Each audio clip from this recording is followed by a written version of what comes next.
Hey guys, welcome back to my channel. और आज हम बात करने वाले हैं one of the strongest clan in Konoha, Uzumaki clan के बारे में। तो चलिए शुरू करते हैं। Uzumaki clan one of the strongest clan in the Naruto anime. पूरे के पूरे 4 नेशन इस क्लैन से डरते थे। ठीक है, इस क्लैन के मेंबर्स के पास हाई चाकरा रिजर्व रहता था और बहुत स्ट्रॉन्ग लाइफ फोर्स होती थी। ठीक है, ये फोइंग जुत्सु के मास्टर्स थे। इन्होंने मोस्ट ऑफ द फोइंग जुत्सु बनाए थे और ये क्लैन इतनी फियर्ड क्लैन थी कि इससे पूरे के जो पूरे 4 विलेज डरते थे और पूरे 4 विलेज ने तब रैली करके इसको इन्हें एनिमिलेट कर दिया था। ठीक है, ये क्लैन ऐसी क्लैन थी जिसकी हेल्प हाशिरामा तक लेता था। The man, the God of shinobi, one of the strongest man भी इस क्लैन के लीडर से हेल्प लेता था कभी कभी। ठीक है, इनकी normal life expectancy 150 to 200 years के अप्रॉक्सीमेट थी, क्योंकि इनकी लाइफ फोर्स इतनी ज़्यादा स्ट्रॉन्ग थी। ठीक है, इनकी बेसिक रिप्रेजेंटेशन तो होती है हाई चक्रा रिजर्व से, हाई लाइफ फोर्स से और रेड हेयर से। मोस्टली जो उज़ुमाकी क्लैन का डिस्टिंग्विशिंग फीचर है वो है रेड हेयर।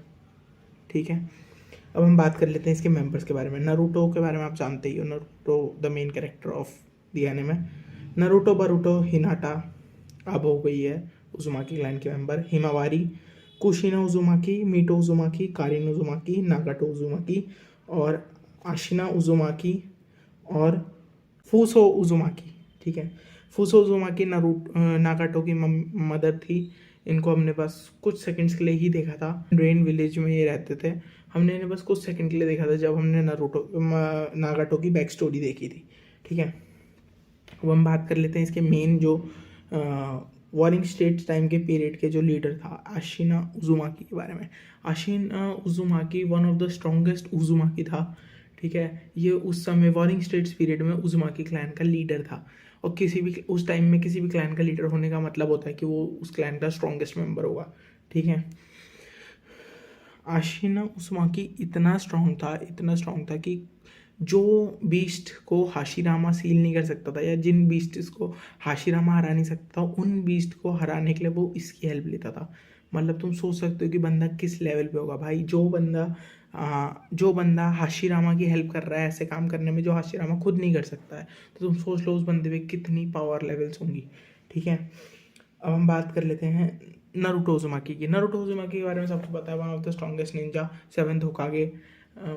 बहुत डिटेल में नहीं जाऊंगा, बस ऊपर ऊपर से बता देता हूँ। Naruto Uzumaki highest chakra reserve we have ever scene.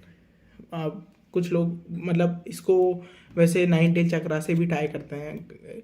9 tell चक्रा से भी टाई करा जा सकता है, पर ठीक है। और रासिंगन का master, wind style Rasen shuriken develop करने वाला और रासिंगन में एलिमेंटल रिलीज को मर्ज करने वाला नारुतो उज़ुमाकी। फिर बात करते हैं हम कुशिना उज़ुमाकी की। Kushina Uzumaki was the mother of Naruto Uzumaki. Naruto Uzumaki की माँ थी।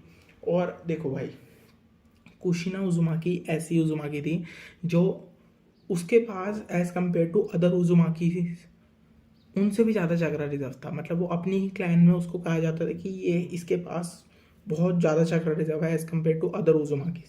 ठीक है, फिर बरूटो, हिमावारी, इनके बारे में तो धीरे धीरे हमें पता ही चल रहा है बरूटो एनिमे में।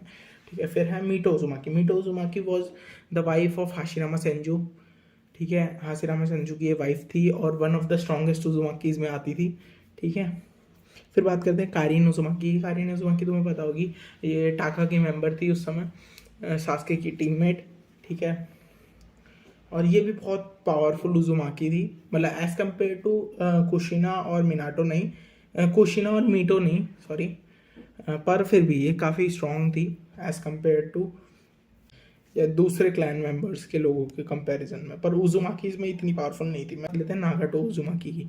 भाई देखो, नागाटो इतना स्ट्रॉन्ग, उसका चक्रा रिजर्व और बॉडी इतनी स्ट्रॉन्ग थी कि वो एज अ इतनी छोटी एज में, एक बहुत छोटी एज में 3-4 साल की उम्र में ही मादरा की दोनों रिनेगान वील्ड कर सकता था भाई। हाँ, वो मादरा की स्पेशल एबिलिटी यूज़ नहीं कर सकता था जो लिम्बो क्लोन्स है, पर फिर भी वो बंदा लिटरली 2 रिनेगान्स का यूज़ कर सकता था एज अ चाइल्ड। समझ रहे हो, 5-6 साल की उम्र में उसने रिनेगान्स को यूज़ करना स्टार्ट कर दिया था, मतलब मास्टर नहीं करा था पर फिर भी अप्रॉक्सीमेटली कुछ अमाउंट में वो यूज़ कर रहा था उसका, ठीक है। तो ये सोच लो कि उसकी विल पावर, उसकी बॉडी और उसका चक्रा रिजर्व कितना स्ट्रांग होगा, ठीक है।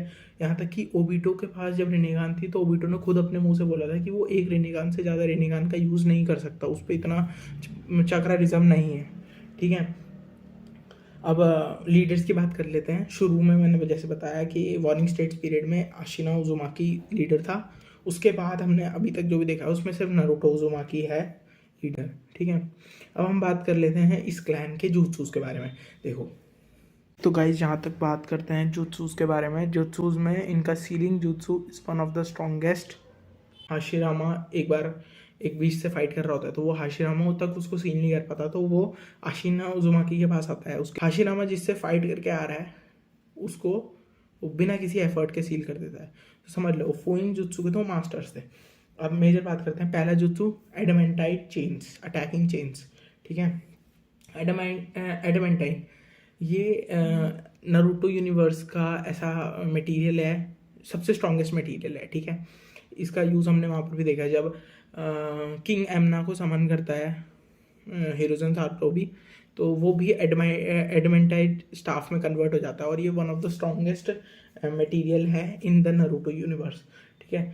तो कोई भी फुल ब्लडेड उज़ुमाकी, याद रखना फुल ब्लडेड उज़ुमाकी होना चाहिए, इसीलिए हमने नागाटो और नारुतो को इसको यूज़ करते हुए नहीं देखा है, ठीक है। एडमेंटाइट चेन्स को यूज़ कर सकता है। वो एक येलो कलर की चक्रा चेन होती है जो पीठ से निकलती है एक उज़ुमाकी के, और वो कई तरीके से मदद कर सकती हैं। वो अटैक पावर की तरह भी काम करती हैं, वो सीलिंग की तरह भी काम करती है, ठीक है। और ये अटैकिंग चेन्स इतनी पावरफुल थी कि इसने एक वुड स्टाइल गोलम को, बहुत बड़ा गोलम था जिसको यामाटो के ऊपर जब कंट्रोल कर रखा था वाइट जेट्सो ने, तब यूज़ हो रहा था, उसको डिस्ट्रॉय कर दिया था। वो भी उस समय जबकि कारिन इसका फुल यूज़ नहीं कर सकती थी, वो सिर्फ एज़ कम्पेयर टू मीटो और कुशिनो उज़ुमाकी एक बच्ची की तरह थी as compare to those peoples, ठीक है। अब हम बात कर लेते हैं इसी के दूसरे पार्ट के एडमेंटाइट सीलिंग जुत्सु।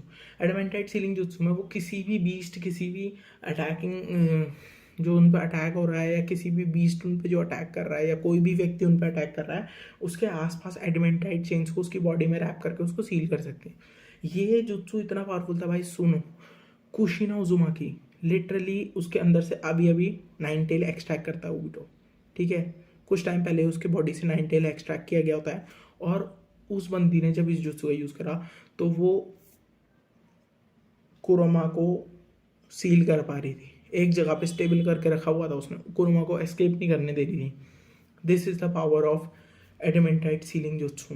बात करते हैं रीपर डेथ सील के बारे में। रीपर डेथ सील के बारे में मैं एक अपनी पुरानी वीडियो में बता चुका हूँ, वो भी आप देख सकते हो। वो वीडियो मिनाटो नामिकाजे के बारे में थी, ये वीडियो यहीं पे मिल जाएगी आपको आई बटन पे। और हाँ भाई, रीपर डेथ सील आ समनिंग कॉन्ट्रैक्ट जो शिनिगामी को, गॉड ऑफ डेथ को समन करता है। भाई किस लेवल पे थे ये लोग। हाँ, ये सीलिंग जुत्सु था, ठीक है। इसमें क्या होता है कि बेसिकली आप एक शिनिगामी को अपनी पीछे समन करता है जो भी इसका यूज़ कर रहा है, और शिनिगामी के थ्रू होते हुए वो उस बंदे की, जिसको उसको सील करना है, उस बंदे की सोल निकाल लेता है उसकी बॉडी से और उसको सील कर देता है उसके अंदर, शिनिगामी की बेली के अंदर सील कर देता है, जिसके अंदर वो लाइफ लॉन्ग फाइट करता रहेगा उसी पर्टिकुलर बंदे से। पर देखो, रीपर डेथ सील अगर कोई नॉर्मल बंदा यूज़ करे तो उसके लिए नुकसान है, क्योंकि उसमें वो भी मर जाएगा, ठीक है। क्योंकि शिनिगामी जब एक बार तुम्हें टच कर देता है तो इतनी बॉडी से चक्रा निकाल लेता है कि नॉर्मल लोग मर जाते हैं।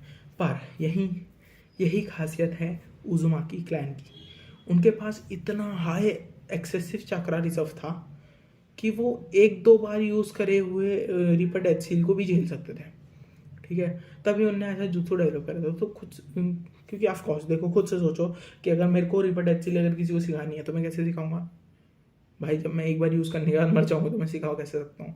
तो यहीं पे उज़ुमाकी क्लैन की खासियत आती थी कि वो रीपर डेथ सील को भी विथस्टैंड कर सकते थे, ठीक है। फिर बात कर लेते हैं 8 ट्राइग्राम सील के बारे में। 8 ट्राइग्राम सील वही है जो नारुतो के ऊपर इम्पार्ट करी थी, ठीक है।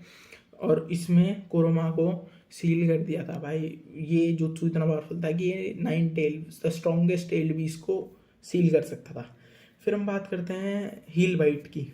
हील बाइट हमने मेजरली सिर्फ कारिन में देखी है और उसकी मदर में देखी है, ठीक है।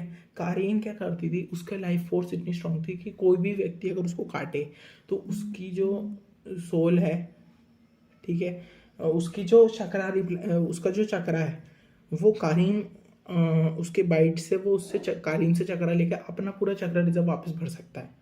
ये देख लो। और भाई इतना चक्रा होता था कि तुम सुनाडे जब इम्पेल हो गई थी माद्रा के अगेंस्ट फाइट में, सुनाडे मरने वाली थी, तो उस समय कारीन के पास इतना चक्रा था, इतना चक्र। भाई उज़ुमाकी के चक्र लेवल्स यही चीज़ें बताती हैं कि उन पर इतना चक्रा था कि सोनाडे ने जिस सील को ब्याको या सील को 3 साल तक भर रही थी, भर के रखा हुआ था, ठीक है, वो पूरी तरीके से डिप्लीट हो रखी थी।